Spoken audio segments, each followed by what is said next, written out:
All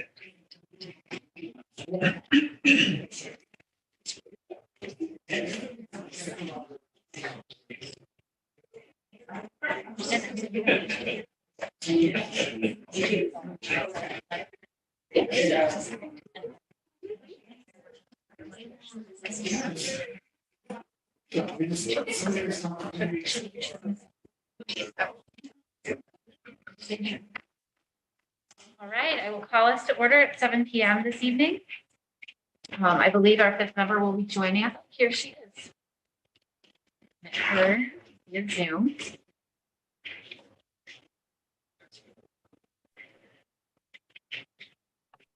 I think I lost.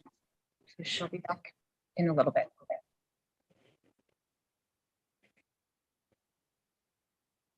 All right. Stephen should be giving the feedback of this. Stephen should be giving feedback like if it's. It is muted, but I need to have my Zoom on.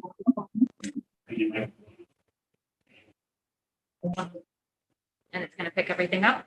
There it is. All right, wonderful. All right, clearly we're doing our best here. We're going to work out a few little kinks as they come along. Sarah, welcome. I had called us to order at 7 p.m. And I will just make an announcement quickly that we are going to be tabling the schedule update portion of Dan Bauer's presentation this evening. Dan presented to the high school SAC this afternoon, and a number of concerns were raised about the changes that are being proposed. Dan and his crew will be offering listening and learning sessions this coming week for parents to attend. And I just want to ask that parents who choose to attend these sessions, and I would encourage everyone to do so, that they attend with an open mind and a mindset that our educators and our administrators are committed to the children of this district and to doing everything with the well-being of the students as their highest priority. So stay tuned, high school parents, for updates from Dan as to when those will be scheduled. That moves us to commendations. Does anyone have any commendations? I do. Is our student representative here this evening? He is not here this evening, actually. He is not. Okay, so I'll lean on Dan to get this right, since it's sort of hot off the presses. But the MIAA Alpine Ski Championships were held on March 1st, and we know the record that the team has had the last couple of years in town, the last 3, 4, 5 years, and the girls came up short by 3 seconds. They were runners up in the state championship to the Mohawk Trail Regional High School. And yeah, they just barely missed out by 3 seconds. And one of the top finishers in the girls' standings for giant slalom was Kate Honos, and she finished in second in the giant slalom. So wanted to recognize her, but then also the boys must have fallen off a little bit, but they had a really awesome showing by Baxter Jennings. He finished first in the slalom, and then he finished second in the giant slalom, which is pretty remarkable. So pretty much the best skier in the state. He'll move on to the Eastern Regional Championships, as I would imagine Kate would, since she qualified for that. So there'll be more skiing for them to be had. And so a great turnout there. And then also in seventh, we had Charlie Pingree in the slalom, who finished in the top 10. So another really good showing by the Alpine ski team. Want to throw that out there. Thank you, David. Yeah, I had a note for the ski team, kind of searching around Twitter, because I know there's been a bunch of things that have gone on in the district this week or recently. I believe the girls swim and dive team also finished quite high. Were they second? All right, thanks, Dan. And then there was a note on Twitter about the All-State Choir, and we had, I think, 4 students attend that as well. So many great things happening. Anybody else? All right, I will move us to public comment at this point. If anyone would like to make public comment, please come up to the microphone and state your name and address for the record.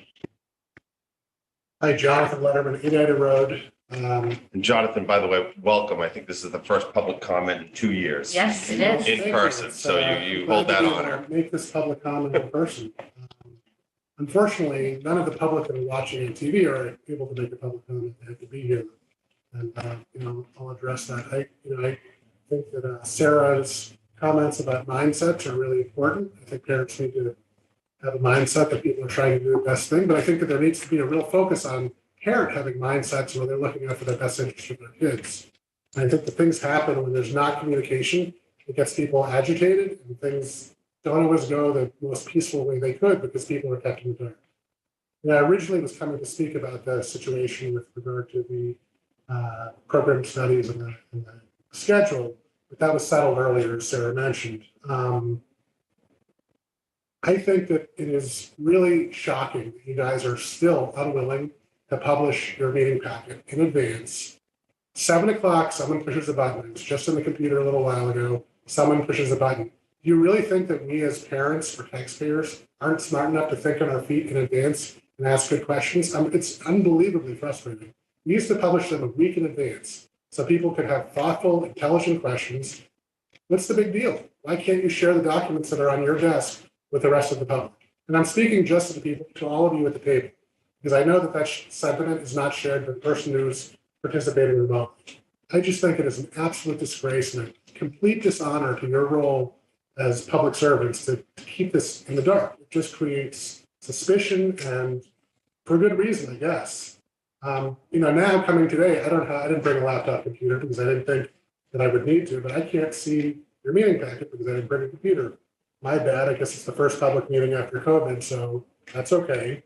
I have a sense from the agenda of what's going to be in the meeting packet, and one big item has been tabled. So other than the budget, which I guess is out there. Finally, I think that the fact that the public can't participate remotely makes this double bad. Because basically everyone who's watching at home could just now, a few seconds ago, be able to see your meeting packet. So if they want to ask a question during public participation, which is the beginning of this meeting, they have to drive down here after seeing it, or they have to be here in person. They have no way of knowing in advance. That's not right. It makes no sense. We're the parents and taxpayers of this town. We ought to have a right to see these public documents. Okay, the last thing I want to say is that, I commented that public can't participate remotely. We have the technology. We've had 2 years to prepare. Why is it that only a member of the committee can participate at home? And I'm glad she can because she needs to stay safe. But the reality is there's no reason why every single member of this community can't participate remotely. It's within the laws in Massachusetts under the COVID rules. We have the technology to do it. Let's figure out how to do this right and get more participation. Share your meeting documents in advance so people can ask thoughtful questions and let people participate. That's all. Thank you. Thank you, Jonathan. All right, that moves us along to the minutes portion of the meeting. There were quite a few meeting minutes in our packet. Does anyone have any questions or additions before I ask for the motion? Sarah? I think you'll need to pull out the minutes from 8-9 separately because Megan and I cannot vote on those as we weren't at the meeting, so we can't approve those minutes. Okay, thank you for letting me know that. And then there was just some spelling and typo type things, but if we can get those corrected before they get put up online. Yeah, they always are. Thank you. All right, so I will ask for a motion to approve 8-9-2021 first. So moved. David moved. Second. Emily second. I believe since Sarah's remote, we still have to take a roll call vote. So Sarah Fox, Sarah Fox, Abstain. David Harris, Yes. Sarah Gold, yes. Megan Taylor. Abstain. Emily. Yes. All right, that passes 3-0-2. All right, then can I have a motion to approve the minutes from 8/26/2021, 10/7/2021, 10/19/2021, 10/21/2021, and 10/28/2021? Megan moved. Second. Emily second. Roll call vote. Sarah Fox, Yes. David Harris, Yes. Sarah Gold, yes. Megan Taylor? Emily Barron? Yes. All right, those all passed 5-0. Okay, that moves us into the superintendent's report. And the first group that we have up is our Special Education Parent Advisory Council presentation. Megan, do you want to say a few words? You're the liaison. Hard to say a few words, but I will.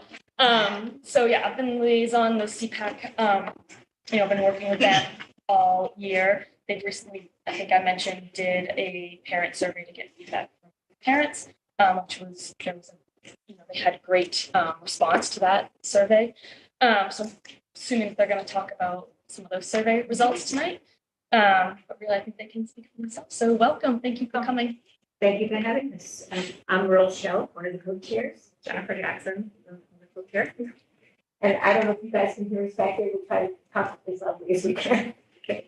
So after we've been through so much as a school district and countrywide with everything that was going on in the last couple of years, we decided to take a deep breath and figure out what parents really want to do now.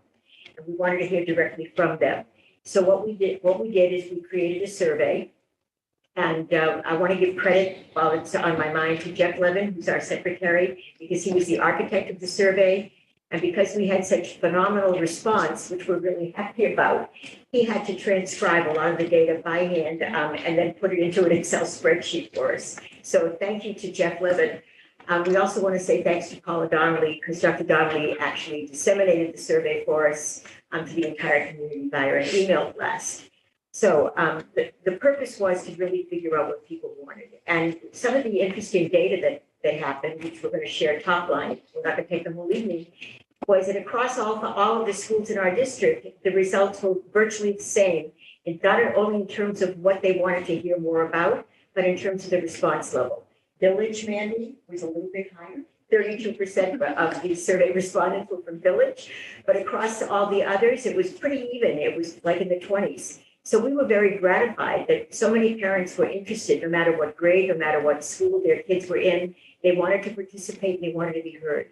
So without getting into too many of the details, what we'd like to share tonight were the top 4 areas where they really wanted to learn more.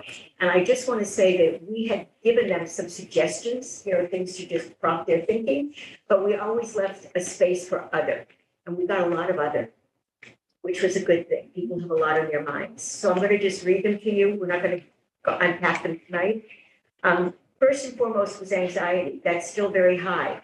What does anxiety mean? When we looked underneath the numbers, it could mean anything from mental depression to wellness. There was a lot of focus on high school kids. Parents wanted to know about social emotional wellness at the high school level. So we have a lot of digging to do to find out what that actually means, but it was still number 1 on this particular survey. The second one was social skills in general. And we really that was interesting, right? And we want to really get to the bottom of what do people mean by that and which grades. We have a lot of ability to cross tab, but we have to ask Jeff to do that. So we're waiting, we still have to do that. But we can get to the bottom of that. What do people mean by that? And does it affect more some grades versus others? We don't know that yet. Third on the list was executive function. That's always a problem. And again, we would like to find out a little bit more about which grades, which schools, what are the areas of problem. And we're going to tell you how we're going to try to get at that too. And then the last one was ADHD. And interestingly enough, there were a lot of people who wanted to know about ADHD with regard to girls, because the manifestation is usually different. And that's the first time we've ever really seen that. So we're going to explore that further. Of course, you would expect some of the usual suspects to come up, which they did. People still want to know about the IEP process and understand it more and get to the underpinnings of it more. When we asked people, are you interested in Marblehead CPAC offering, let me read it from, put my glasses on, educational forums? Yes, they all want to come to events, 65%, whether they're webinars or whether they're in-person events. And secondly, they were looking to us as a conduit, which is really what we're supposed to be. An avenue to, I'm going to read it directly, an avenue to bring concerns to the school administration.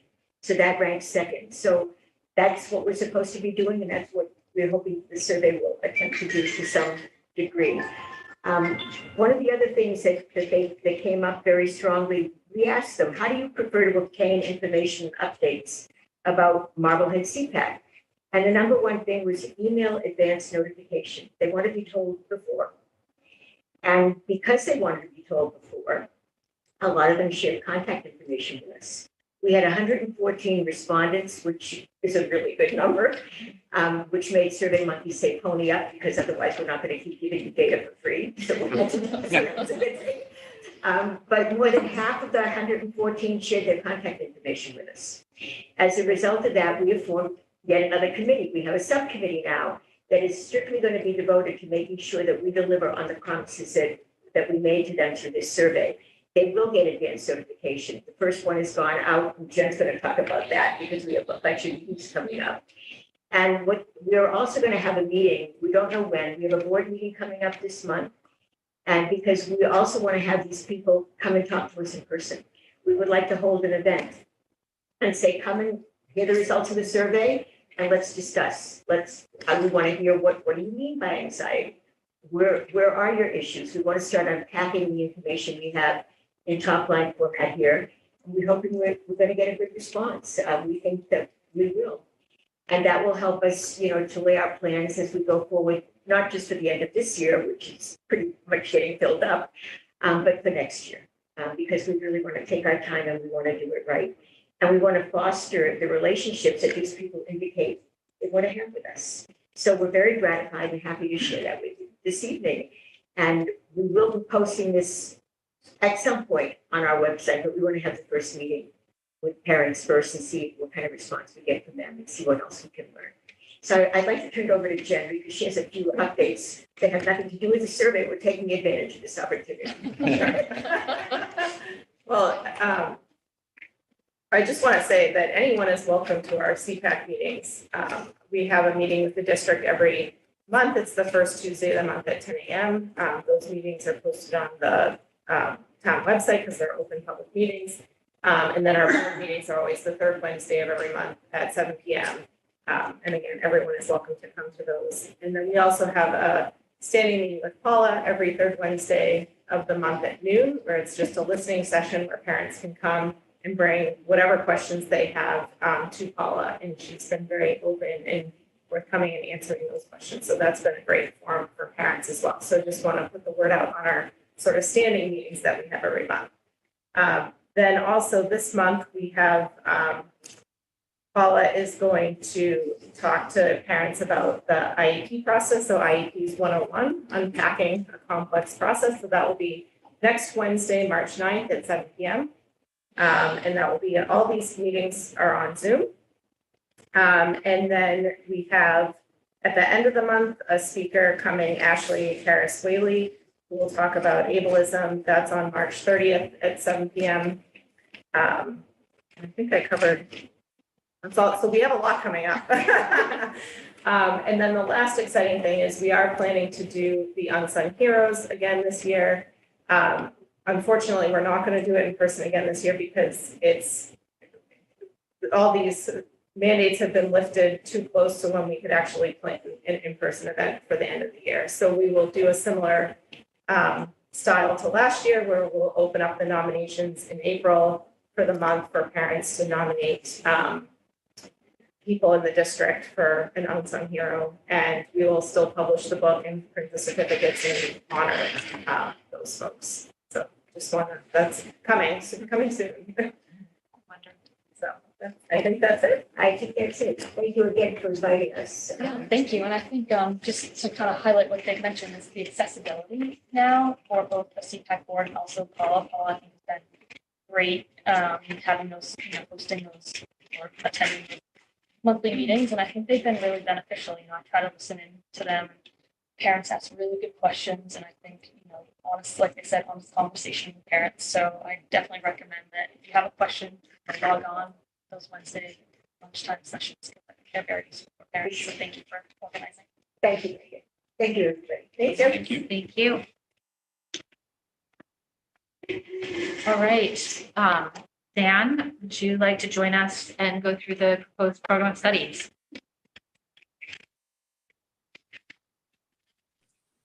Sarah, can I ask, is there some type of screen that you guys see presentations on? I'm going to put it up right now. Okay.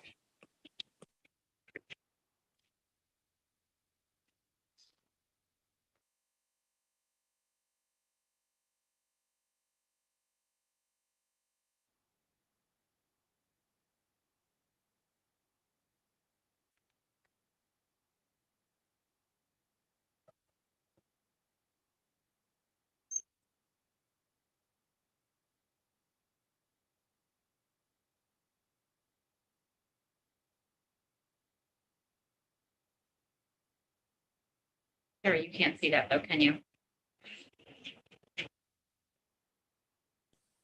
No, I can see it on the screen. I don't know if it comes through on YouTube. It came up on the screen, but for a little while I couldn't hear you. Okay. All right. It should, if you can see it, it should be coming up on the screen, hopefully.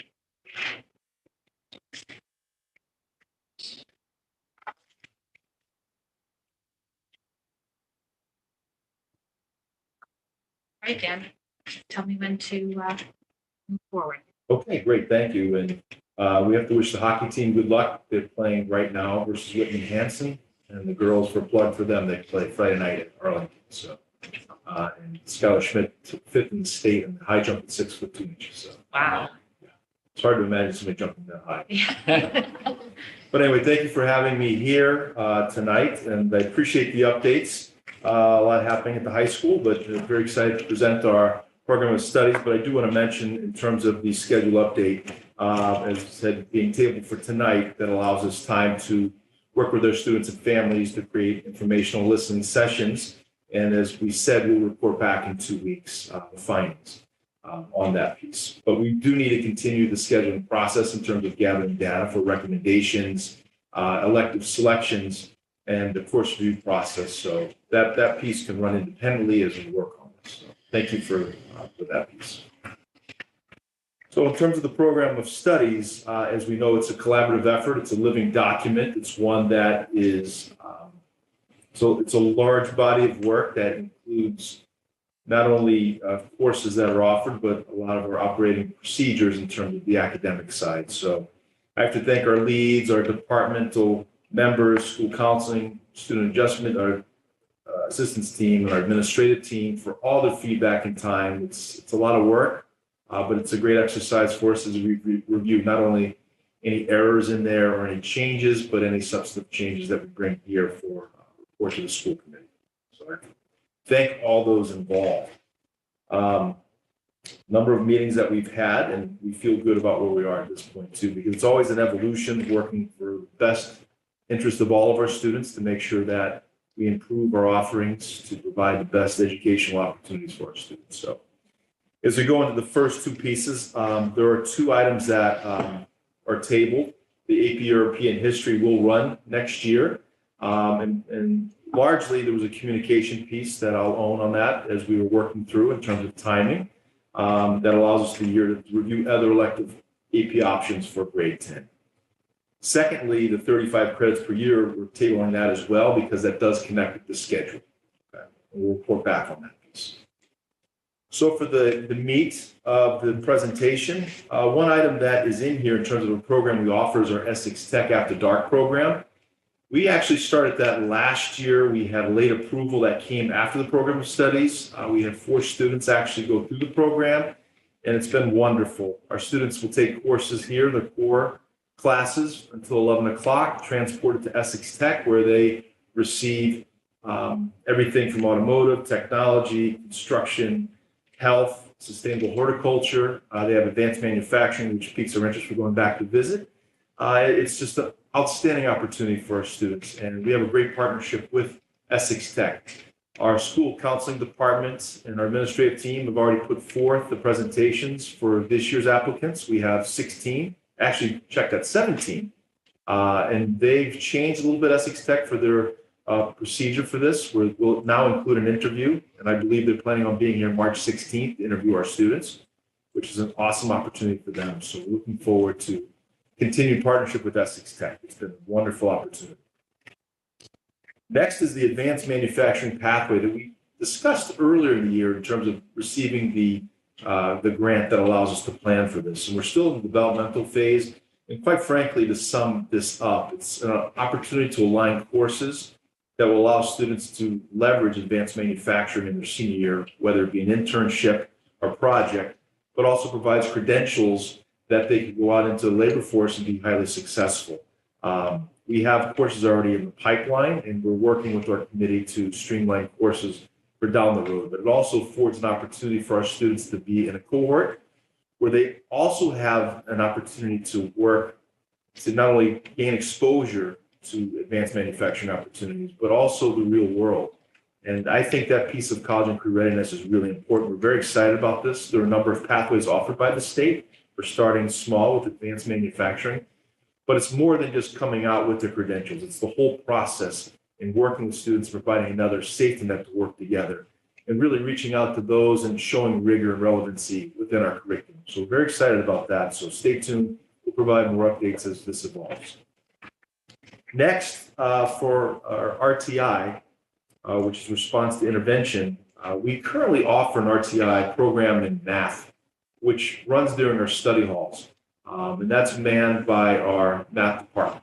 And that provides assistance and strategies and interventions directly with the math teacher for all students. We're going to add and upgrade additional RTI coverage for English and for science. We have not offered that. So we'll be able to provide that tier 3 interventions. And we run as a semester, pass, fail. And that way it allows students with their gaps in any area of science, English, and math, they can work toward that in a semester and then move on, or continue for another semester's worth if necessary. This is highly successful, and we're looking forward to the expansion of this. We're looking to add a college and career block because we've heard loudly from our students, as well as our school counseling department, that there's so much that goes into the college and career planning process. And if you note, their suite has been totally changed, where now we have an opportunity to work in small group settings that can be informational based or allow students to work in small groups or whatever it will take to help navigate that college and career process. So we're looking forward to that as well.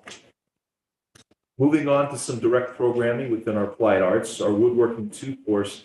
And really, this is a small tweak, but I thought it's worth noting for the committee that making more connections in our woodworking to advanced manufacturing. So we recently purchased a CNC machine, which actually came out of proceeds from the tiny house. There was money left from years ago, and I'm very proud of Mr. Taylor and Ms. Landergan for putting that together and pushing this through. So the CNC machine is now operational. It can be used to design anything you can imagine. And that actually has connections with CAD, which also can streamline into advanced manufacturing. So I just wanted to bring that to your attention. We're very proud of that addition of technology. Next up are mindfulness and chess electives. We're going to move those to our Magic Block as activities. They've been very successful. As you know, the chess class is a great opportunity to take a break. We do have some great games that take place. I haven't joined one yet, but I'm looking to reactivate my chess knowledge.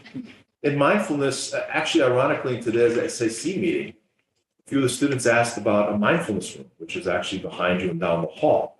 By moving this into a Magic Block scenario, it allows for more access for more students. So it's not in as a class per se. So students can access either one more frequently or as needed or as desired. And we're very excited about having opportunities like that move into those realms, because it does open up other opportunities for students to take elective courses, but still keeps those alive, because mindfulness is so important. And I can see that room being full every Magic Block, and the chess as well. Next, moving on to English electives. There are a number of electives that are being added. Our English department has been working to look at the programming in ways that they can certainly add more options for our students, provide obviously the rigor and relevancy that's required, as we feel very strongly our students are well prepared when they leave here for writing and critical thinking. And as they're going through, they want to offer the electives and have a wide net that they will be open for all grades 9 through 12 and create an honors and CP option within there to attract more students. That helps for the scheduling purposes. So there are a number of them listed, and I won't read each of the descriptions, but they've come together collaboratively. They actually had a list of 28 that they were going to propose. So they've whittled this down, but again, it's an ongoing work because currently we offer, as you know, film studies and creative writing that have been there. So this will all go as the scheduling process is for student demand. So students choose and select if there's demand to run the courses, we will run them. So everything from African American literature, 20th century, best-selling fiction, which I thought was kind of an interesting one to attract, and that actually connects to our summer reading program to some degree. Drama is literature, dystopian literature, which I should probably take that. Nature writing, the reading zone, and actually the reading zone was kind of started as an activity in the Magic Block that is being parlayed into an elective class, which again, I think the last sentence in that is important. A great way for students to decompress, slow down, and read. And then writing to win, as you may know, Jen Billings has done a great job in her English classes, offering up the New York Times in competitions for various essays, and our students have done very well, outstanding. So that's an outstanding opportunity for an elective. So that's the English elective offerings. Special education, it's important to note that the curriculum support has shifted, as we know, and was approved last year.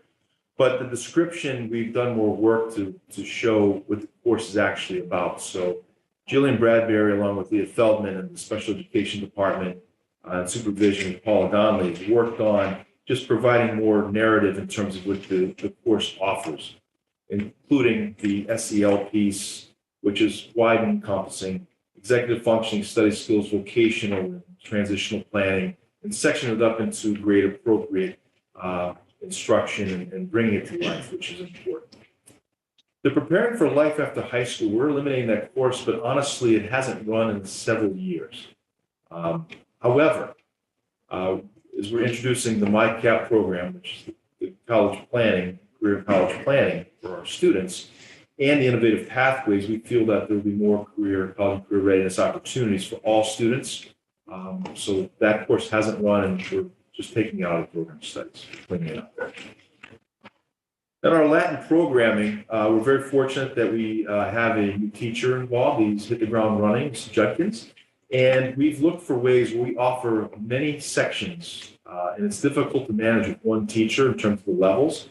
So we're looking to streamline the sections into honors level offerings, and we work really hard with the previous teacher as well as our lead teacher of world languages and our admin team, and Christine Tchaikovsky, to review ways we can do this, and with a mindset for students that they're not going to be left behind. We'll make sure we make that work so it'll broaden out for students that might be at the college prep level, so they're not going to be left behind next year to continue Latin. We want the Latin program to continue to be strong and work in the right direction. So that is it for the program of studies 2022-23. Right, I'm going to stop sharing my screen. Right, thank you, Dan. That was a great update. Any questions for Dan? Sarah. Hi, Dan. Thank you for that presentation. So I do have a couple of questions. One of them is I just wanted to know more about the Magic Block, but some of that I'm happy for you to kind of fill me in offline if you want. It's more, I mean, that's less of our purview of what happens during that. I'm just curious. I don't really quite understand what happens during that time period, so I would love to hear more about that. Reading zone, is there a discussion component or is it pretty independent? As far as I understand, working with Tom Higgins, our lead, there are components. I don't know the discussions will be deep and lengthy, but there are pieces that will bring the literature together. Okay. Now the 35 credits per year, I know you're going to be tabling that, but as we move through this process, I think that concurrently the school committee should be looking at our policies, because I know that the graduation requirements are a policy that we have, and we're going to want to look at, I would think, how the change in the credit per year requirement would augment or in some way possibly that graduation requirement credits. So I would think it would have to have an impact on it. So we're going to want to be looking at our policies and how we need to maybe tweak some things so that the two are working together. And then has there been a change to the lab block? I went back this year and through the program studies last year. I didn't see a change, but what I'm hearing a little bit is that the labs aren't being run the way they were previously, like before we augmented it for the hybrid learning. So is that something that is included in this or no? No, it's not included. It's not included in that. And I'm happy to, if you have further questions, I can go. I certainly would like to address a couple if that's okay with the committee. Hi, Sarah. I have to look over to the side. You're on the side. I know it's bizarre. I know what you look like, Dan, but it's weird talking to you and I can't see you. I hope you look thin. All right. So I'll start in the order of the magic block, Sarah. I'll give a quick thumbnail sketch, and I'm happy to continue with that. But it was designed as a way to revamp our advisory program. So the origins of the magic block actually come from Winchester High School. So we had a committee that reviewed our advisory program. They studied other schools, and they looked for schools that offered an opportunity to make adult connections with those in the building, because that's critical, but also an opportunity to allow students to decompress if they need, but also to be able to access faculty members throughout that block. So we actually brought that in this year as a pilot, and we're running this every Wednesday. It is a 50-minute block, which requires us to reduce the course, the time of each course on that Wednesday by 9 minutes to make it work. I'm happy to report out on that too, because we've done some surveys. We have a student survey coming up, but my estimation, it's been very successful because it's allowed enormous access to teachers at the same time when we have very scheduled students that struggle after school sometimes to make those connections or before school. And I can talk more about that in the next meeting, but we're very happy with how that's worked. We have a whole program called MyFlex Learning, which allows students to select where they would like to go for that. Currently with this pilot, though, we've used it for some assemblies. For example, this past Wednesday, our school counseling department had the seniors in for half the block to talk about scholarship opportunities. So that did not take away from any class time. And we've worked with our seniors for other items and other class meetings, but it's been very successful. We call it Magic Block, frankly, because we're the magicians. There's no mystery in that piece. So that part of it's important. In terms of the graduation requirements, and I can talk more at the next meeting on that, but our committee that reviewed has reviewed the schedule. Also part of our purview was to review graduation requirements as such, and understanding that we have to be very mindful of any change that would go into a graduation requirement. Obviously would need school committee approval based on the policy, but more importantly, mindful that our findings were that our requirements are quite high versus the competitive schools in terms of the 4-year requirements for math, science, English, social studies, and the typical 2-year requirement in the same language for world languages, the PE requirement for each year, each semester, as well as we have a 1-year fine arts requirement. That leaves us some cushion for voice and choice. So I'm happy to talk more in detail in the next time on that. And then you asked me a last question, Sarah. I was all fired up and I forgot what the last question was. Did I miss that? I said labs, because I know that we had to take that away when we went hybrid. It was too much to manage. I didn't know if that was back or if that was part of this change in program of studies. No, we're maintaining it as is. That allowed us to balance the schedule during that time. And we've worked with our science department to ensure that they're able to provide lab opportunities. Okay. Magic Block, Dan, so the kids know where they're going. The students have an assigned spot during that time that they go. It's not that during that period they choose where they need help and they just go, they make that choice and go? So good question. So by Tuesday afternoon, I'm supposed to make an announcement at 2:25 that reminds students to sign up for the Magic Block. Ms. Donaldson also has an email that goes out. So they're signed up. So then she steps back. She's working with Alicia Dolan, 2 advisors, to make sure that every student has signed up. If the student hasn't signed up, they work to ensure the student gets into a place so they all have a place to go. It does interface with Aspen. Some of the bumps are just learning that piece and working with that. If we have a large group that will be out of that block, for example, if we have an assembly, we can actually put the block on that so students will go to the auditorium, so they won't be able to sign up for that. And that's worked, quite frankly, with the MyFlex Learning, that program. Steve Kwiatek is here. He assisted with that to get this up and going. That really has made the difference. So students have the ability to sign up to where they want to go. And also teachers have the ability to change what they'd like to offer each week. And that's really helped us throughout the course of the Magic Block, because there's some teachers that offer activities, but they may shift gears. They get toward a larger summative assessment where they want to use that time to review with their students. So I've seen that happen in the different subjects. And sometimes they may just want to break, or can change activities as well. So some our teachers have taken advantage of that. And I think the feedback from the staff has been very supportive. They enjoy it. And the feedback I've had from the students, they're getting a lot out of being able to access. And I'm looking to leverage that more to make sure students have the opportunity to work with our staff. And at the same time, the management piece has been good. I parked myself in the cafeteria. I had to sign up to meet with Mr. Bauer, and none of my students showed up the last 2 weeks.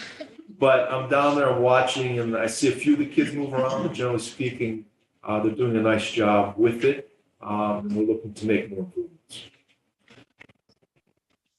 Thank you for that explanation. I can't believe no one's signing up for that block, Dan. Well, I don't know if I've advertised it well, but I was down there with all my friends, nobody.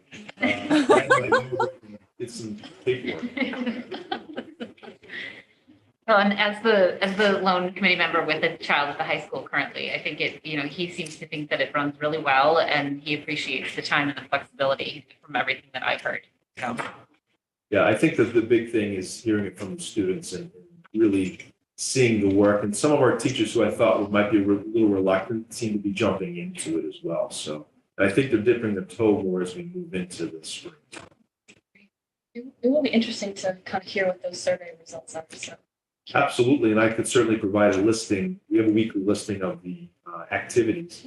And today in the SAC, Lindsay Donaldson talked about how actually there are more students in activities than actually quiet studies, because you can't opt to be in a quiet study with your teacher.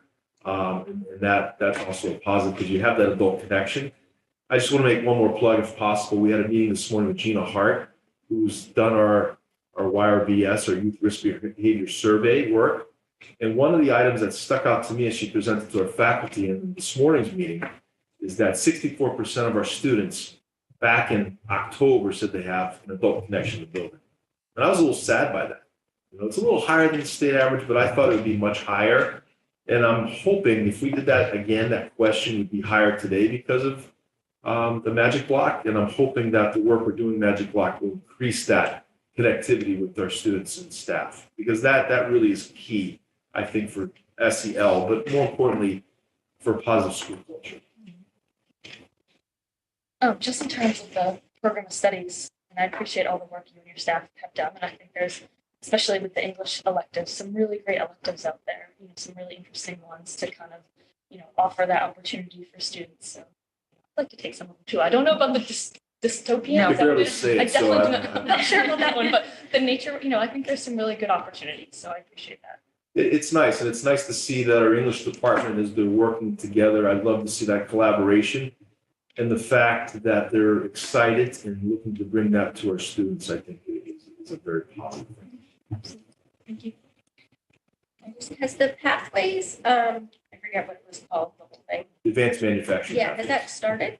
Has not started, Okay. no. It's still in the planning phases. So when do you think that'll, just sounds so.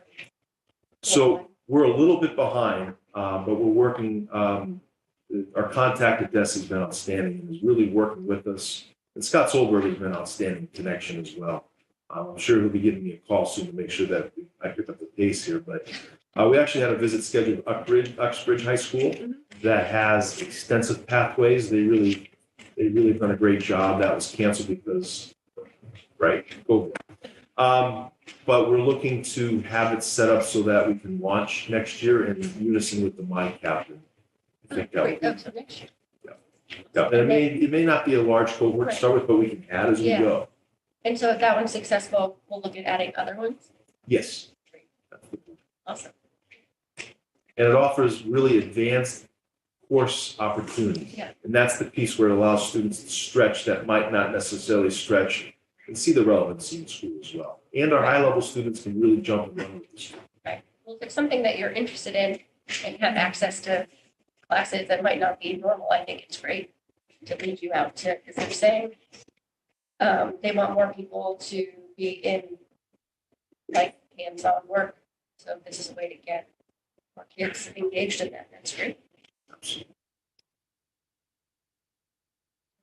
Well said. Thanks, Right. Dan. Dan, I just wanted to say thanks too around that AP Euro class. Sure. You know, you and I had a pretty extensive conversation before the last school committee meeting. You decided that it would be best to table it. And I appreciate that you really took that feedback and are continuing to take it and dig in and figure out how each class can best suit each child in the school and bringing in other offerings and just sort of how we move things along and move things forward. I appreciate you saying that, and I'm very proud of our social studies department. I have to give them a plug because this has been a discussion for a while. They're looking for ways to improve the programming, never at the expense of harming anything and setting anybody back. And we're also open-minded to know that we need to do what's right for everybody. And our research has shown that we have a lot of landing spots for our sophomores as is, and also overall offerings. But we're always looking to improve. So I'll have more updates later. Great. Thank you so Appreciate much. Thanks, Dan. Actually, I had one more quick question. I don't know if it would be for Dan, Nan, or John, but I thought I read in the presentation when I prepped for last week's meeting for the AP Euro, do we require all our AP students to take the AP exam in that subject? Yes, we do. Do we pay for that as a district, the fee to take the exam? No, we do not. There is. As there a is- public school, how can we require something we don't pay for? I do know that we do have an opportunity for those for free reduced opportunities as well. But that's been our policy. Yeah, no, and I don't disagree at all about the requiring them to do it. What I want to make sure is as we move through, particularly around this budgeting process, if we are requiring something in public education, we need to fund it fully. So I just want to make sure that we're allocating those funds for that because I really, I think that I have a fundamental opposition to requiring something in public education, not paying for it. But I think legally, if we require it, we have to pay for it too. Thank you. All right. I will Thank look over the side again. you. All right. Thank you very much, Dan. Great. Thank you so much. Have a nice evening. Thanks, Dan. Thanks, you. All right, John, I will turn it over to you for some district updates. Sure. The first update is the FY23 budget update. Is there a document that went with this? Yep, the documents are in full. There isn't much that has changed in the needs-based budget that we presented the last time. I think the budget process this year has been different in that the former town manager accelerated the process. And so we got to a point in the budget in December, January that we might have normally been at this time of year. And then there has been a transition in town. And so getting the new town administrator up to speed, Michelle has had an opportunity to meet with him. I've had an opportunity to meet with him. We have had some conversations around like the special education tuition part of the budget. I think Michelle and I would agree, we would prefer that that not be in the operating budget. And I think there's some receptivity in our initial conversations that could be an area where that's funded through the reserve. We vetted the budget with the leadership team. I sat down with each of the principals again today to ensure what we have put forward captures the needs for their schools. And they have confirmed that what we have put forward does indeed do that. I think the budget lays a foundation for future budgets. It's aligned to our planning for success. We've had some good conversations around the capital budget as well. But I've had some conversations with the superintendent in Norwood, whose community just went for a successful override. I'm having a conversation tomorrow with the Shrewsbury superintendent, whose community just went for a successful override. And so we have an upcoming budget subcommittee meeting Thursday next week, the 10th. We've tentatively scheduled the FinCom budget presentation for the 28th and public budget hearing for the 31st. I guess my question to the committee is there anything in this budget that is not reflected, or are there any areas of the budget that you have further questions about? And then I will put out to the committee too, and we can, talk about all of this, that just the budget public hearing on the 31st, that would be an additional meeting for us. And so just to, approve that and make sure that that works for everybody. Who wants to start off? I will. I appreciate the work that continues to be done on this. And from my perspective, I think, this continues to move forward from the seat that I sit in. I think we have done some really excellent work over the past 3 years in digging into the financial situation that we had found ourselves in, really understanding things, really cleaning up our lines, and making sure that the correct things that were being taken out of those lines are going into those lines, and that they reflect the real meat of the budget accurately.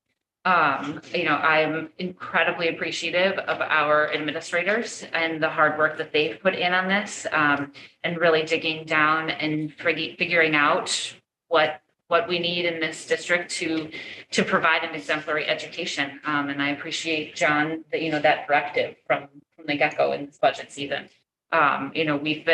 We've been saying this is coming for a long time at this point, and I'm really pleased that we're at this point. There's been a lot of hard work over many years with a lot of people, and I stand behind this budget. Anyone else have anything? One quick clarifying point. Are we all set on the stipend adjustments? Have we reached an agreement with the teachers? We're still working on that. No, but we're in a good place. We've been meeting weekly. We met this afternoon. Athletics is putting together kind of final presentation, and other stipended positions like team leaders, clubs, and activities. They're going to present those next Thursday. And so we're keeping that placeholder, the $65,000, in mind as we look at those stipend adjustments. Okay, good. And we think that number is still a good number to be. Michelle and I are optimistic. Stipends. Okay, good. Sarah? Hi. It's a little weird because I can't see you guys right now, but And Sarah, if you want to reference a different document, I have up the budget tracking sheet right now because I feel like that's the best sort of. no, because I have some documents. I have the documents in front of me too, so that's okay. It's more that it's weird talking to you guys when I can't see you. So I first of all, I want to say I fully support the idea of going for an override. I think it's been abundantly clear for quite some time now that we needed more funding to really do what needed to be done. And so for that reason, I fully support going for an override. I do think we have some more work to do on this one. But I also recognize we have time to get that work done.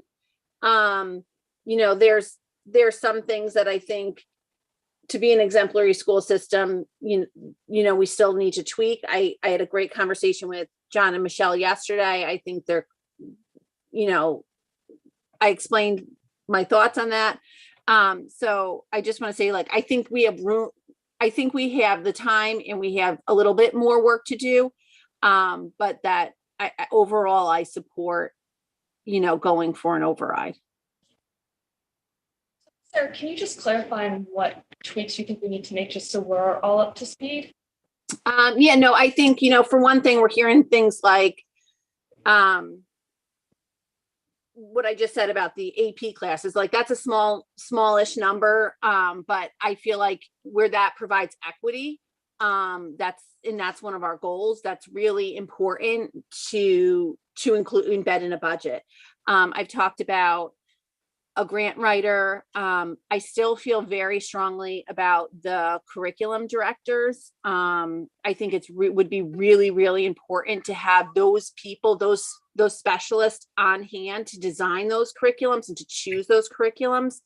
And then I had asked John for some more information on the DEI position, some data to drive that, what districts are doing it, what the scope of that job looks like, if there's some data that's come out of that, about what, has been able to be achieved through that, and just what districts are doing it and just more data on that.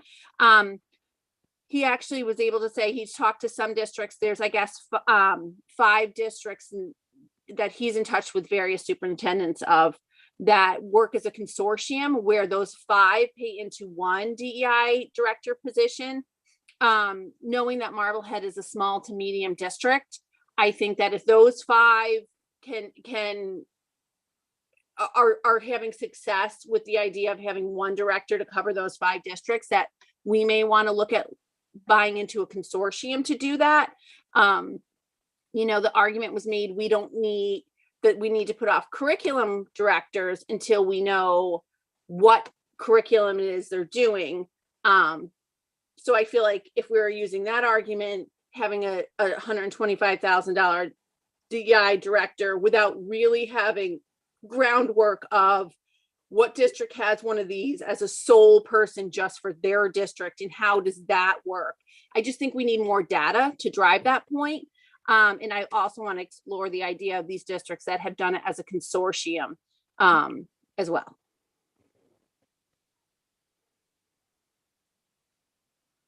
I mean, I think on the grant writer piece, and I think, I spoke to John and Michelle about that because you did bring it up in our last meeting.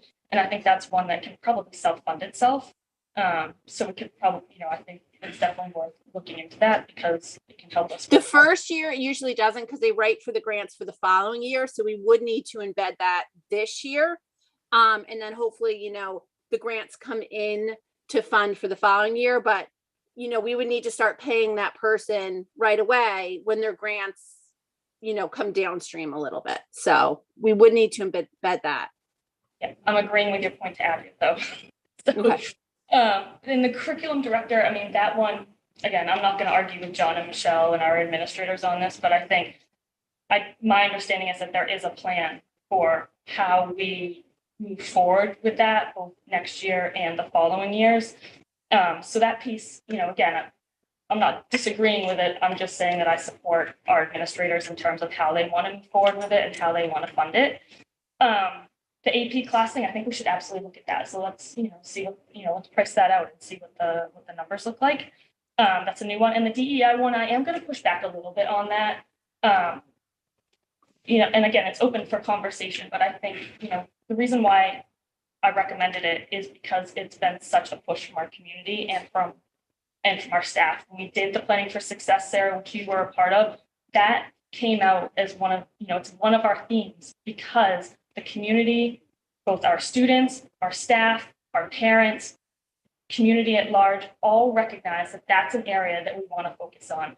And we can't create a curriculum without having someone who's got the expertise and the experience to help us do that. We don't have that expertise or bandwidth within our district right now. So that's a priority from the community. That's part of our Planning for Success. And I just don't see how we deliver on that initiative over the next 5 years without having someone to help us lead that. There's clearly a lot of work that we need to do in this district. There's been a number of examples there.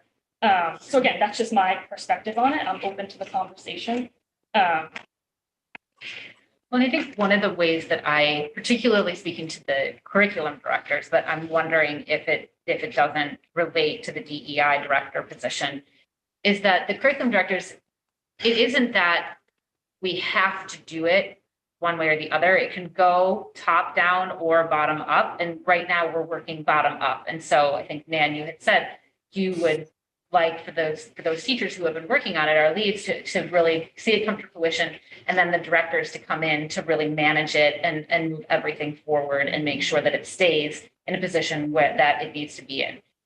My assumption would be that if we had a bunch of DEI work that had really had strong roots like this as well, that the DEI position could function in a similar way. But we're sort of at the starting stages of a lot of this DEI work. So, and again, I would love to hear, and I don't want to put you on the spot today, so you don't have to answer this today.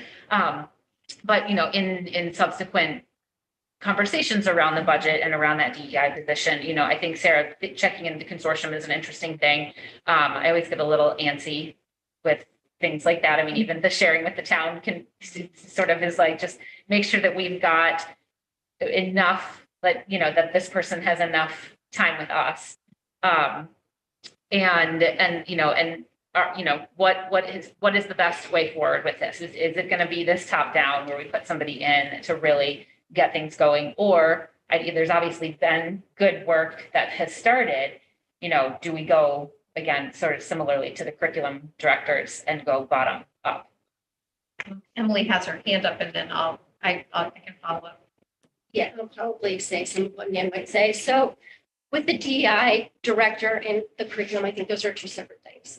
The DEI work that we're doing, we've been doing for 2 years, and we are at a point where we have this amazing team, a DEI team that works. We meet, and I don't do as much as everybody else, but I can say we are out there working with teachers on PD. We have, it's been scheduled for the entire year. And my thing is that we are volunteering, and our teachers and Nan and the principals, everyone who is on that committee is volunteering time outside of their workday to do this stuff that we need so badly, that we have taken our time to do this because we feel we have such passion, but we need help. And we need someone who can take over some of the things that we just can't get to and help respond to the incidences that happen, instead of all that relying on Nan or John, and all organizing everything and organizing all these events and everything that we're doing. It's wonderful that we have such passionate people, but we can't do it without much more help and someone who is dedicated to just that need of helping this district come over or get over a lot of things that we work on.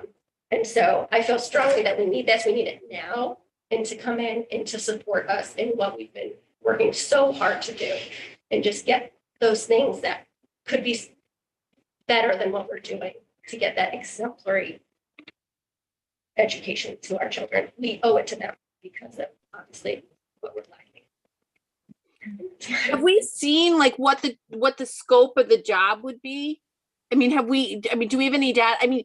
I know that we all like the idea of this, but have we seen, it's a lot easier when we add a HR director. We all know what an HR director has done, what the scope of their job is. I'm just wondering, have we seen a data point to see what the scope of the position is going to be, what the qualifications are going to be, how much work they'll do through student services versus direct curriculum?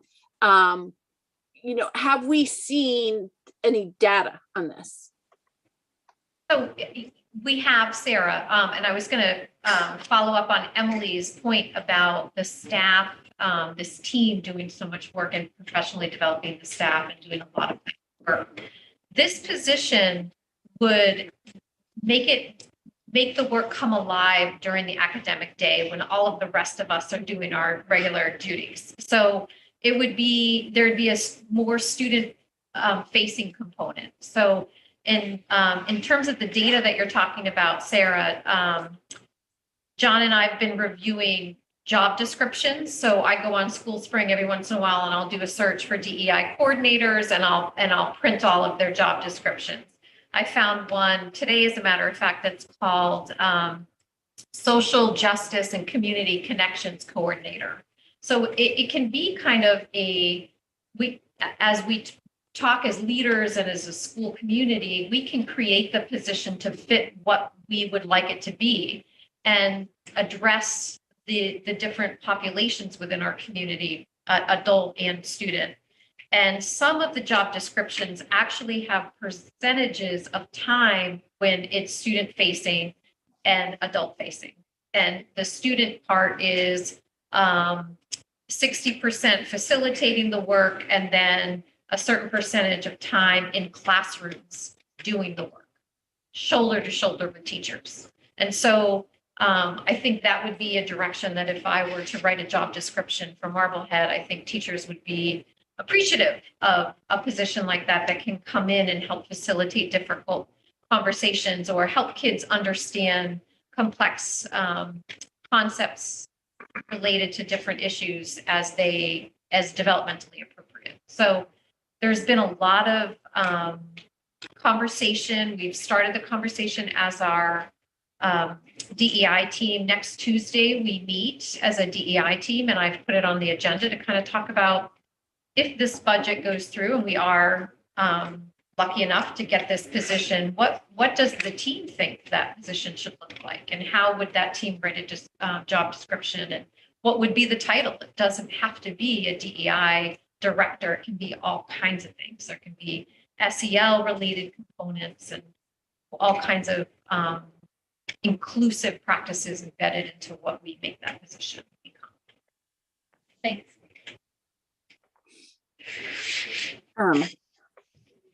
And what to continue on one of the things I want to make sure too, another thing we kept hearing about planning for success, and I've just heard about for years and years, is people really, students, teachers, parents really, I think, want more of a co-op model.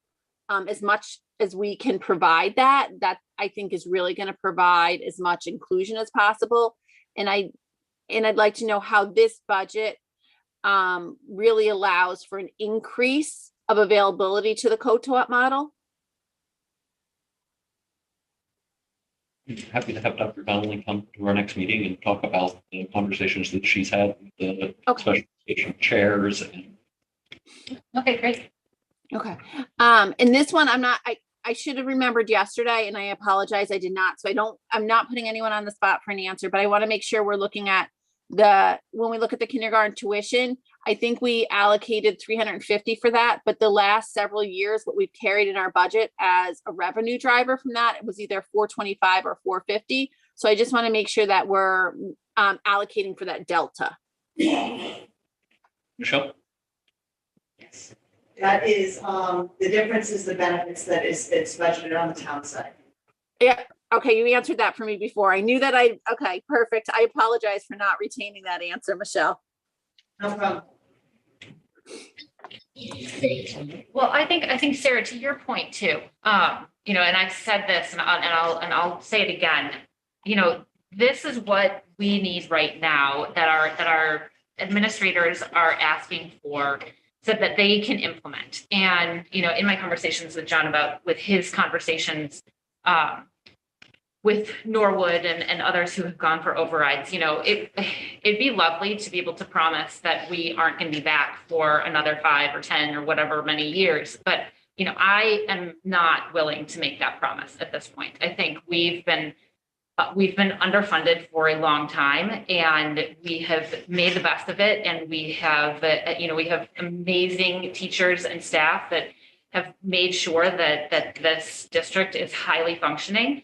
And it's time to start really shoring up that foundation again. And I think this budget is a great first step towards that, and it really, allows for a lot of good ongoing work and moving us forward.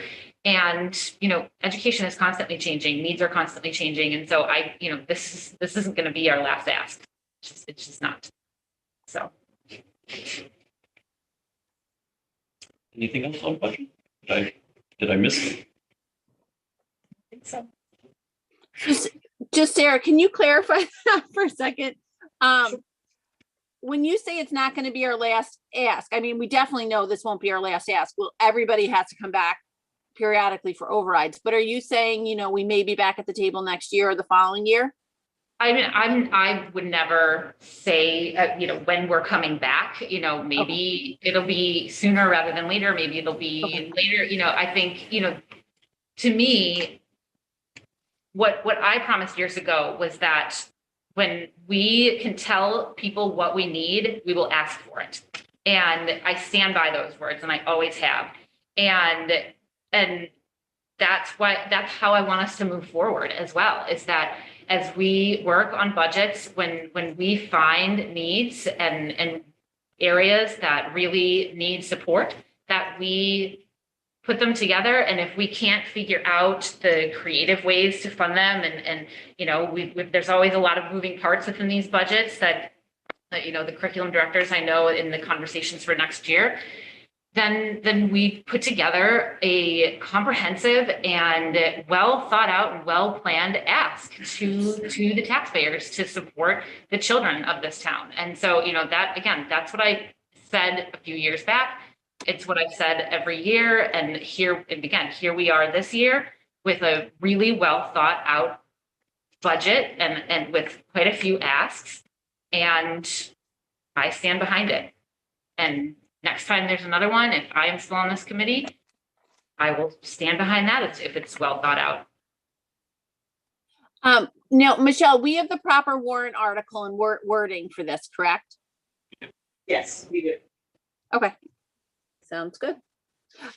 Sarah, can I just request when we have the budget hearing, you said on the 31st, can we please offer that in person? Definitely, because, thankfully that's the way that the majority of things are moving, but also as a Zoom component, because that's a really, really important meeting. And I think that there are still some families in situations like mine. And I think it's really important to make that event as accessible as possible. Yes, I totally agree, Sarah. And I was going to put that out there. It's really, really hard to run a Zoom meeting at the same time as an in-person meeting. So I may pull us back completely onto Zoom for that meeting, but I'll work with Stephen to see what's best and how to run it best. But yes, absolutely. That one, your point is completely taken and totally agreed with.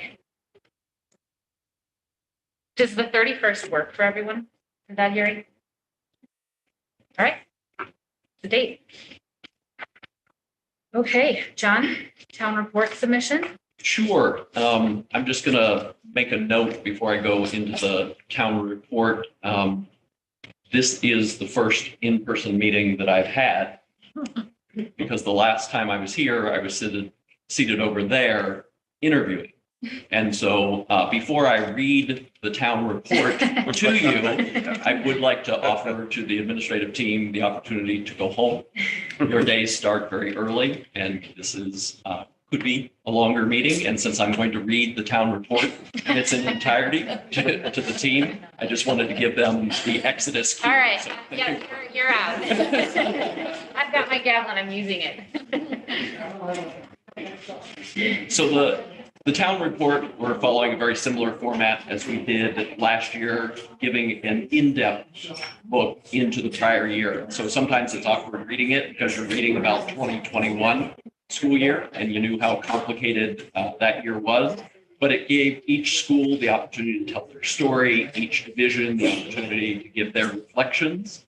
And so it's a more personalized town report. And again, I'm not going to read it to you, but Lisa has provided the submission in the packet for you. Yeah, thank you for not reading all 25 I was going to say, I started to panic a little. I have 2 corrections, if you don't mind.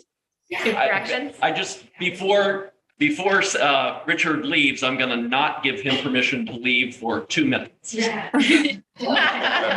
Sarah, your questions? You're on the agenda. Just if we can correct the term expiration, they're not May, they're June. That was part of that warrant article. And then it's a small thing. And then in there, it talks about the fact that we developed a strategic plan. Can we just change the wording on that for planning for success? Because I think that that's confusing to people too. Okay, of course. I know that's a big undertaking every year, so I appreciate all the work and I'm glad that it is done for you guys for the year. You are looking at me, but you should turn your Yes. gaze to Lisa because she is the one that coordinates all of that. And then the next thing on the agenda is the food services director position. Richard has announced that he is gleefully going into retirement, and I just wanted to say I will miss Richard. He has been an exceptional food service director, and while I can't share the conversations that we have in my office, they have been the highlight of my tenure as superintendent. So Richard has been able to share insights and perspectives like no other member of the administrative team. So I just want to wish Richard well and thank him for his service. Thank you. Thank you. Richard, thank you very much. You're You will be very, very missed. I appreciate it. Leaving behind a great staff. It's not, I want to leave my Thank Absolutely. you very much. I want to ask if you're leaving your recipes behind. Are those also going to be available? You need to talk to the ladies. They're the ones that make that happen. Great. Thank Dara, you. if I can just I want to, Richard has always like held a very special place for me. I mean, he does so much for our food services, but a lot of people might not know when we had programs at Bell, like the Harvest of the Month program, which really was a wonderful, wonderful program. And it continues on right now. Richard largely was one of the reasons that was possible. He came to that with a ton of enthusiasm and support. He was just a wonderful part of that program. And that's how I got to know Richard. And it went above and beyond anything he was required to do, or that was part of his job description. And he was so supportive of doing that for the kids, and it made it really exciting. So I want to thank you for that. And Matthew and I are going to miss you. And Richard, I know how much you've stepped up to the plate over the last 2 years in particular with all of the meals within COVID and for families who were really struggling and with food insecurity. And, you know, that I think that is a Huge. real aspect of your legacy that you leave with the district. Thank you. Yeah, the staff makes it all happen. Thank you very much for all your time. Thank you. Let me assure you, this is not the end of meetings to make you feel comfortable. We're going to have the marching band play, I think. Yes. Thank you, Richard. Thank you. That's the end. All right, thanks, John. All right, Michelle, would you like to come on up and go over the monthly financial report? Thank you. It's nice and quick this month. It's not much to tell, which is good. So as of the end of January, we had spent a total of $18,791,253 of the general fund operating budget, which represents just under 45% of the budget. Last year, at the same point in time, we had spent 44.5%, so we are exactly on track with where we were last year, which is great news because we actually have a surplus last year. So hopefully we'll get to that point as well. There's just 3 areas that we're continuing to watch closely. We've been talking about these for months, so nothing of a surprise here. Our special education or out-of-district tuitions is currently projecting a deficit of $265,000. We previously were projecting a deficit of 112, so we've had some additional placements. We do think we will be able to cover that with carryover circuit breaker funds and possible, we have a new potential tuition and student. I'm not sure if that student will be starting this year or next year, but we just learned of that today. So that will definitely bring some revenue as well. So at this point, we can definitely cover the deficit, no concern. The second area is our substitute line. We are using this line with great enthusiasm, which is great because it's really making a difference in our schools. And we've spent $151,000 of this line, or 65% of the budget. And typically the spring is the time of the year when we see an increased use in that line. So teachers start taking their personal days. But we certainly have had a considerable demand for substitute teachers this year with all of our COVID absences. With that being said, I do also want to mention It's not reflected in this financial report, but just yesterday or the day before, we received a reimbursement from the state in the amount of $95,113, and it's for sick time for all of our COVID absences. So they reimbursed every employee who was out, was able to prove, to us that it was COVID related, up to $850. So we received that. Since we pay the employees a full salary during that time, even if they're out of sick time, we do pay them because we get the reimbursements. That will go back into our general fund. So we're putting that 95,000 into our substitute line. So I do not expect that we will run short here, even though we are running higher than projected initially. And lastly is our custodian overtime account. We have continued to have some staffing issues in our custodian division, whether it's unpaid leaves, workers' comp, just a variety of issues. So we are running a little bit higher than normal. So we're at 73% of this line, or a total of just under 55,000. I do expect we'll go over in this line, but due to having some unpaid leaves, we will be able to absorb that within our custodial salary budgets. So really, those are the only three, points that we really should be monitoring. The rest of the budget looks good. There are some lines that are in deficit. We're still cleaning up. It's significantly better than it has been in previous months, but we're just tweaking where those payroll charges are and trying to get them 100% accurate. It has been a long haul to trying to get that correct, but we're a lot closer than we have been. And also attached is a COVID report. COVID expenditure report. I took off all of the funding sources that had expired last year. And so the report just contains the ESSER 1, 2, and 3 grants at this point. Really, those 3 grants are ESSER 1 and 2 are essentially completely spoken for. We're really working on the ESSER 3 at this point in time. Of the ESSER grants, the combined total, we have spent $657,000. We have encumbered another $113,000, and we have an additional $480,000 that is not yet committed. I want to mention that we have another 2.5 years to spend this ESSER 3 grant, and a lot of districts haven't even started spending it. So I don't think there's any rush to go spend it. Certainly, if we have a need, we should use it for its intended purpose. But I would not rush to say, okay, we need to spend that last $480,000. We really should hold on to it until we truly need it. And that's about it for the month of January, but the ESSER report is actually through February. It's a lot easier to do it as of just a few days ago. So those are up-to-date, accurate figures. Are there any questions, please? Any questions? Sarah? Michelle, I noticed the student services line in the ESSER 3 was one of the higher lines. I think it was over 200,000.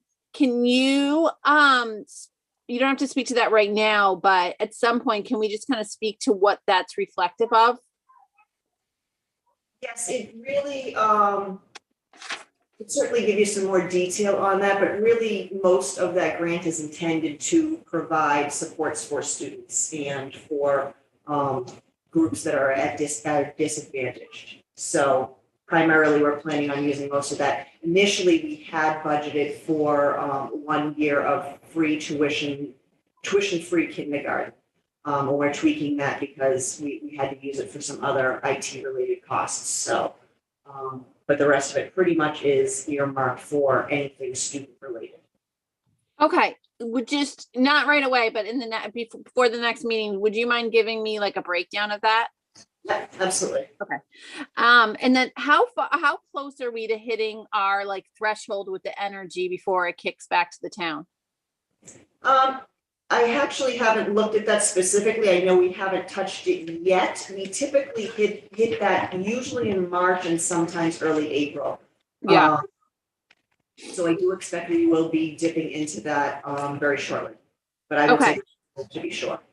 And then with those sublines being one of the 3 categories that you're watching closely, do you have an idea of what long-term subs via, medical leaves and particularly maternity leaves, because we can usually predict, those are one of our medical leaves we can kind of predict a little better, may play into that, and if you feel we can still cover those? Yes, we'll be able to. I mean, typically, when someone's on an extended leave, their leave is not 100% paid. So there's usually some savings towards the end of those leaves with unpaid days. And when that happens, we actually are supposed to charge the long-term sub to the teacher's salary line. So it's not all encompassing of, completely substitutes 100%. But typically our spring season is also when a lot of the extended leaves happen for medical purposes because the teachers want the summer break. So if there is a possibility of planning when you have a child, typically you find that in the spring and summer months a lot of times, just because of that summer break. I won't speak to that. No experience with that whatsoever. Not the planning part. So do we anticipate having a hard time locating those long-term subs? I don't believe so. We've been able to cover all of the leaves so far, and in certain instances where we're not able to find the long-term subs, we've actually been utilizing some of our more qualified tutors, which has been working out really well, and then we backfilled the tutor positions. So that has been.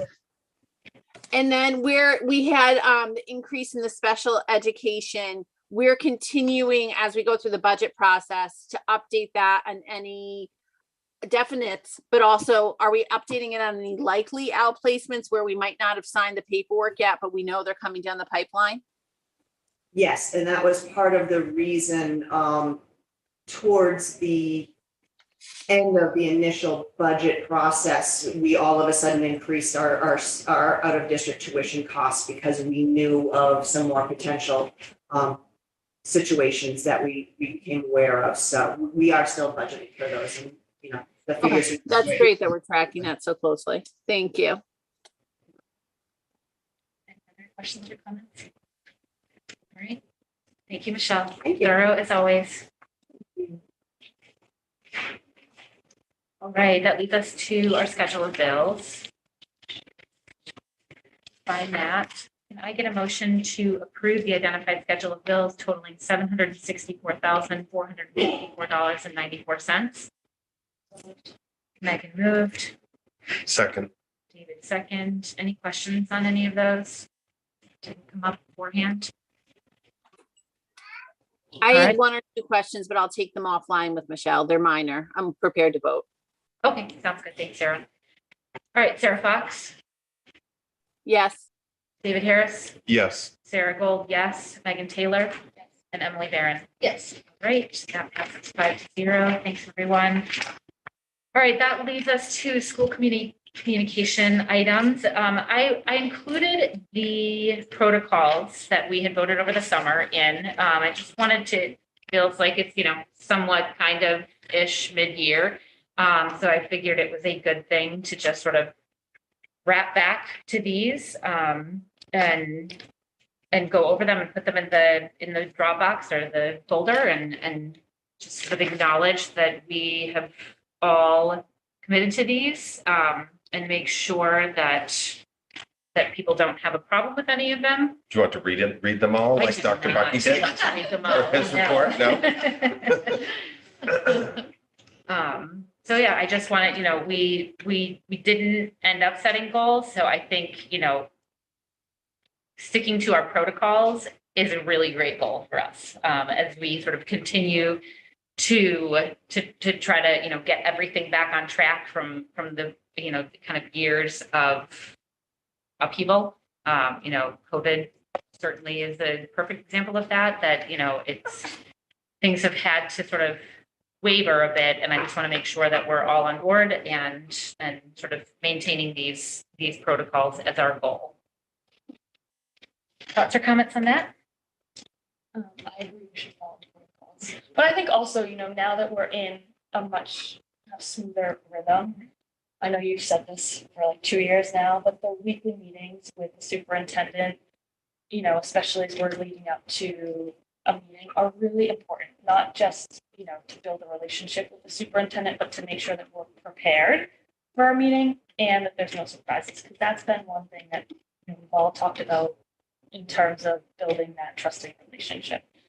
So if you're not doing it, I highly recommend you do it. You will Any other thoughts, concerns, or anything on these? All right, it was easy. Any subcommittee and liaison updates? Well, I'll just add that some really good work was done over school vacation over at the Brown School. Believe it or not, there was still some punch list items that needed to be accomplished. Finishing up the media center and some of the storage areas there. Steve identified some areas near the stage where we needed new data connections, some improvements with railings, some final painting. So a lot of work was done just to clean up, and I'd like to just recognize that.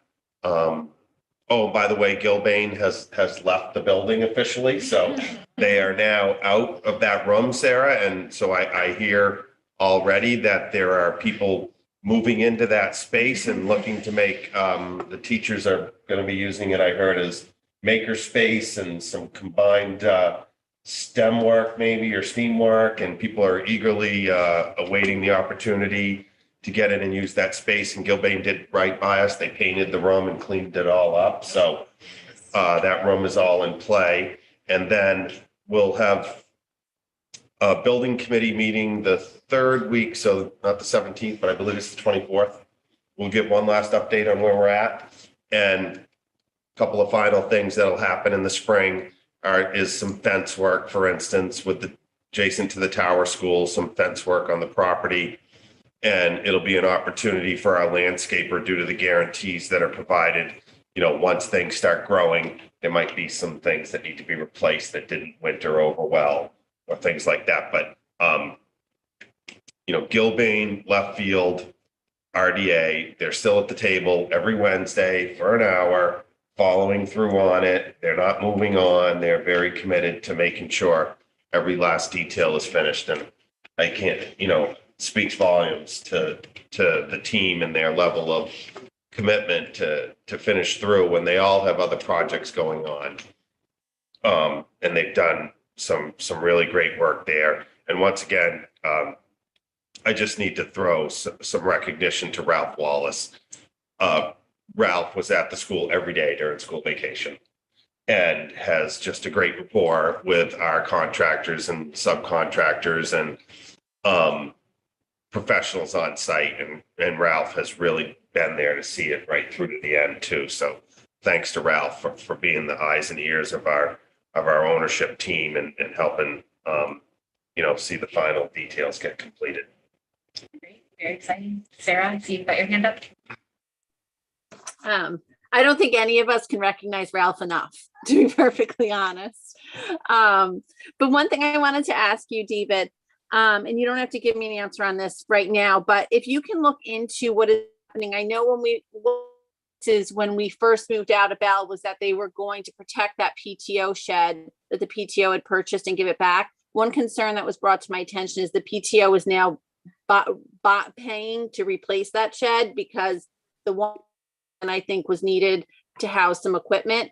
So if we can just make sure that we can connect with them and that we hold true to that promise and that they don't buy that shed and we replace the one that was removed from the site.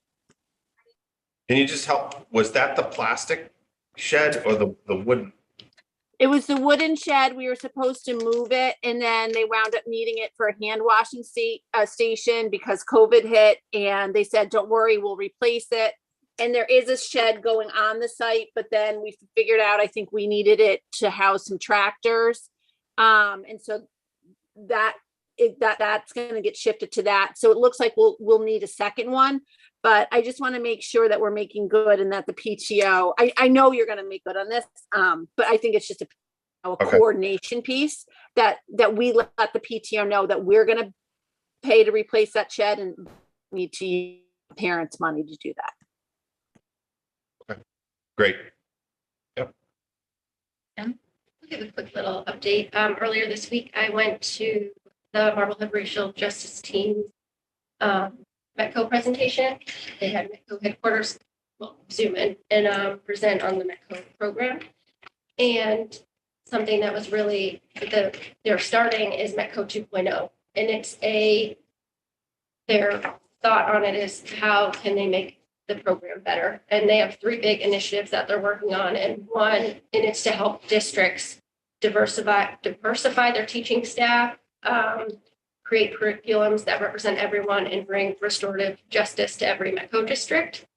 So I just wanted to share that. It was great, and I'm so excited for those programs to come here and maybe you can do. Sarah and Emily, any facilities work? I just know, it's sort of, we look at buildings and all of that. I know that's going to take some time.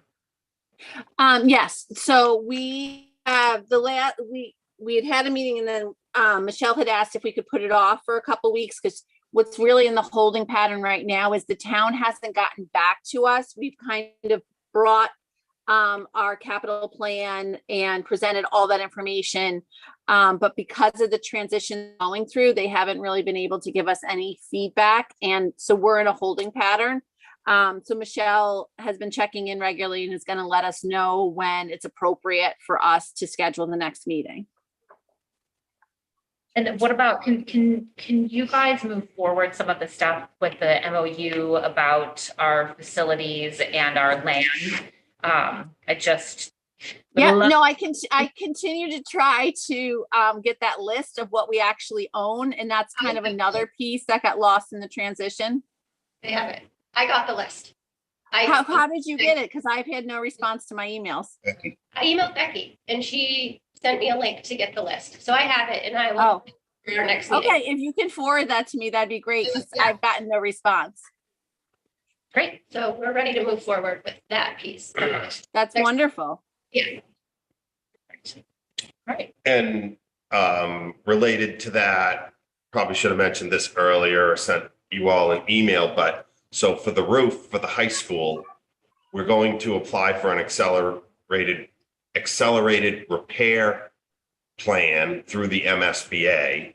And Left Field has been nice enough to provide Todd has templates of accelerated repair submittals. It's pretty straightforward on how to get it done. And saw Todd before the meeting tonight, and Todd is working to pull that together. He's leading the charge on that, Sarah and Emily.